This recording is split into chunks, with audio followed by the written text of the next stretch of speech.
Assalamualaikum warahmatullahi wabarakatuh.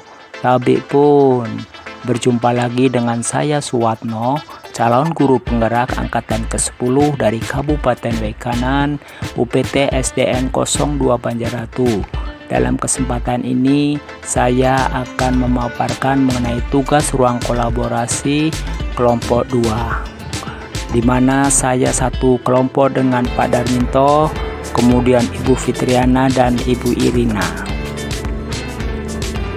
Bapak Ibu, dalam kesempatan ini kelompok kami menyajikan data ke dalam diagram garis dan batang untuk kelas 7, di mana kasusnya yaitu Bu Irina, seorang guru SMP, ingin mengajar murid-muridnya materi tentang diagram garis dan diagram balok. Adapun tujuan dari pembelajaran ini yaitu siswa dapat menyajikan data ke dalam bentuk diagram garis dan batang.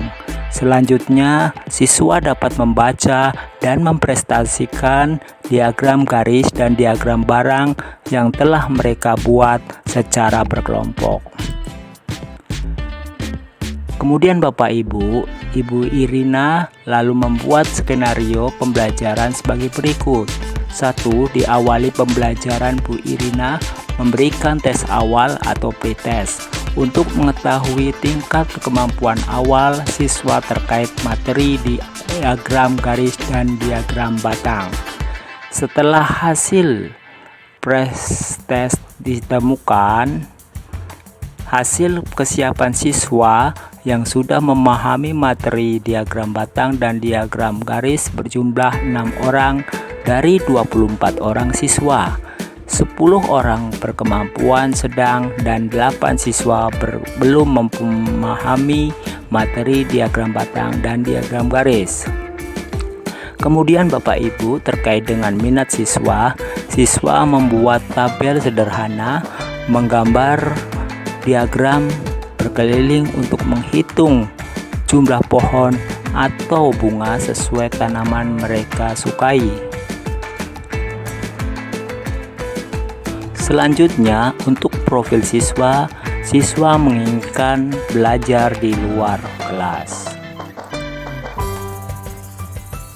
Selanjutnya, yang ketiga, setelah mengetahui kemampuan awal siswa dari hasil pretest, Bu Irina membagi siswa menjadi 4 kelompok sesuai dengan tingkat kemampuan yang berbeda, di mana siswa yang berkemampuan tinggi menjadi kelompok untuk menjadi teman sejawat di kelompok tersebut.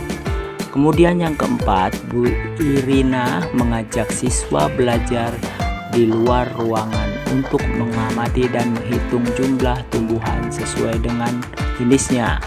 Siswa diajak berkeliling di halaman sekolah untuk menghitung jumlah pohon atau bunga atau tanaman yang mereka sukai sesuai dengan jenisnya yang ditemukan di halaman sekolah. Pohon cemara, sawo, mangga, kapuk, dan bunga warna-warni. Hasil pengamatan dijadikan dalam bentuk tabel. Kemudian Bapak Ibu, siswa dapat mempresentasikan dan membaca diagram garis dan diagram batang dengan menjelaskan jumlah jenis pohon terbanyak dan sedikit.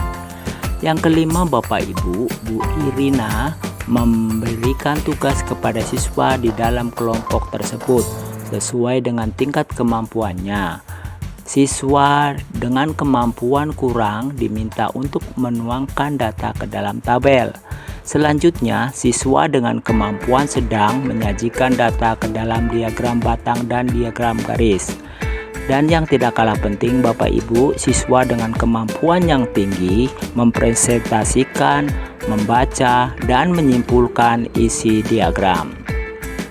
Selanjutnya, yang keenam, Bu Irina memberikan keleluasaan kepada siswa untuk menyajikan hasil kerja kelompok tersebut ke dalam Microsoft Excel, gambar, video, atau dalam bentuk PowerPoint sesuai minat siswa dalam kelompok tersebut.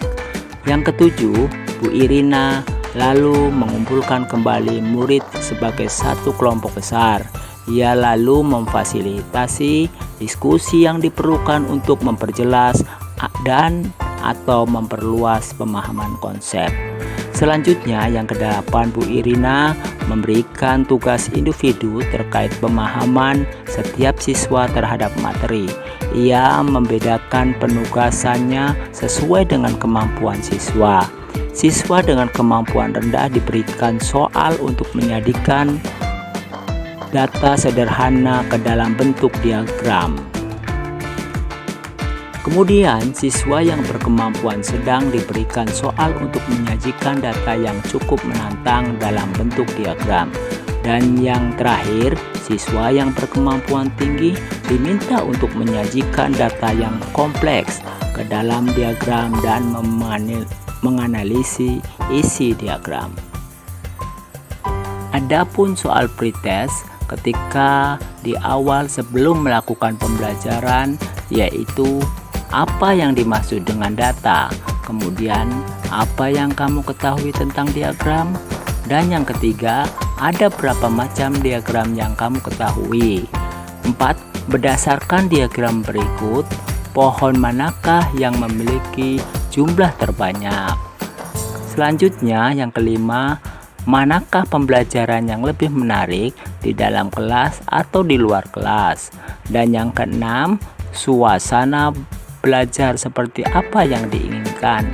Ketujuh, untuk metode pembelajaran lebih menarik, belajar secara berkelompok atau individu.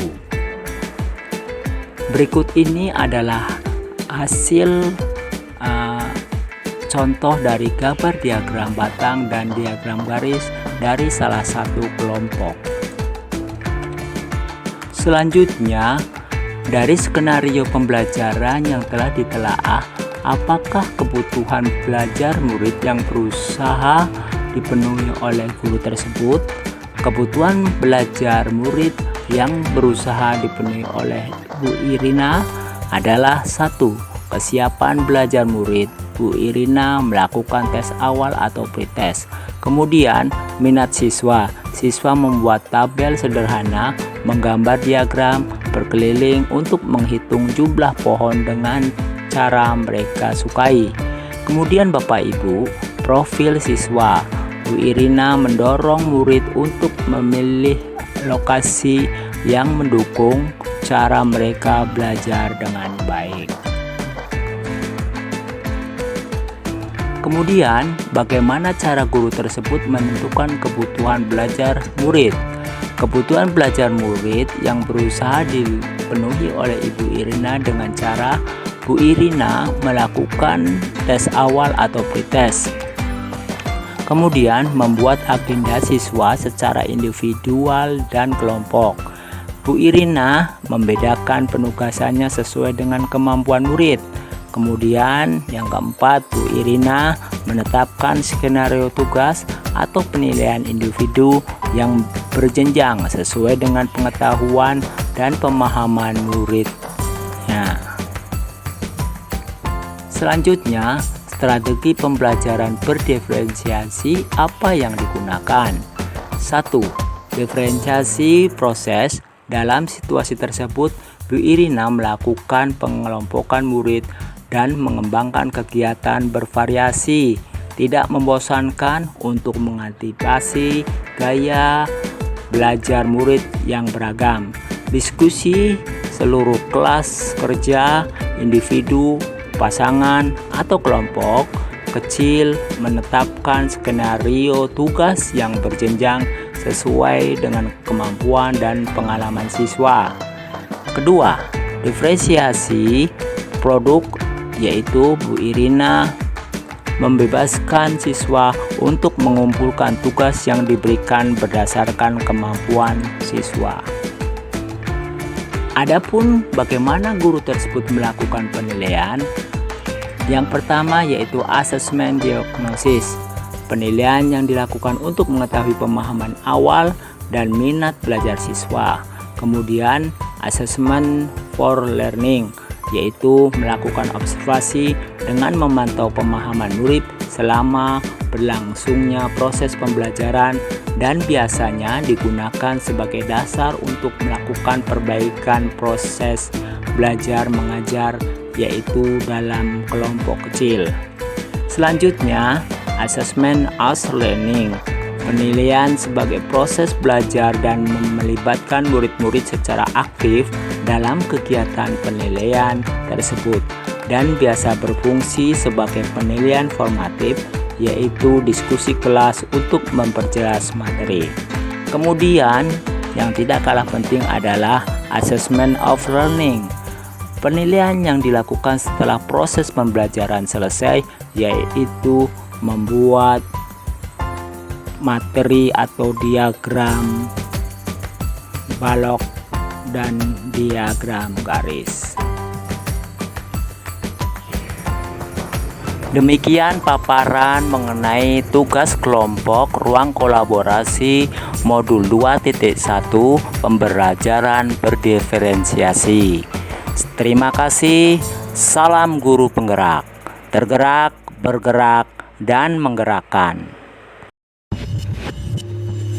Assalamualaikum warahmatullahi wabarakatuh.